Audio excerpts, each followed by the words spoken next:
So in terms of like the actual, tactical side of going up to a final, what sort of things do you work on? Will you do penalty practice? Will you do set pieces? Will you be trying to limit contact in training? Because obviously you don't want, one of your star players being taken out. Will you reduce the intensity of training? What do you do with this sort of lead up to a final?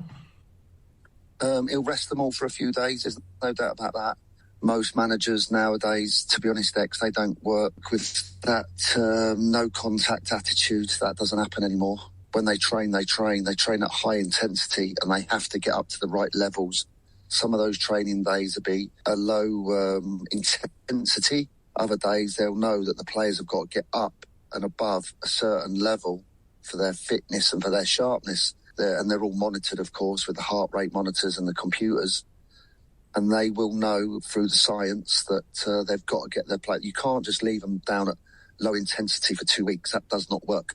You've got to get their lungs and their heart working, and you've got to get them up there, right up there, at least a couple of times before they go into that final. And that you want them feeling fresh.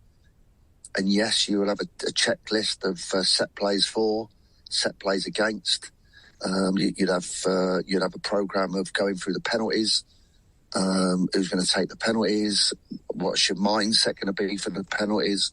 How do you adapt? What do you do for the penalties? Both teams probably start with 11 behind the ball and stop the opposition from scoring and play on the counter. That is what it's like. It's a game of chess.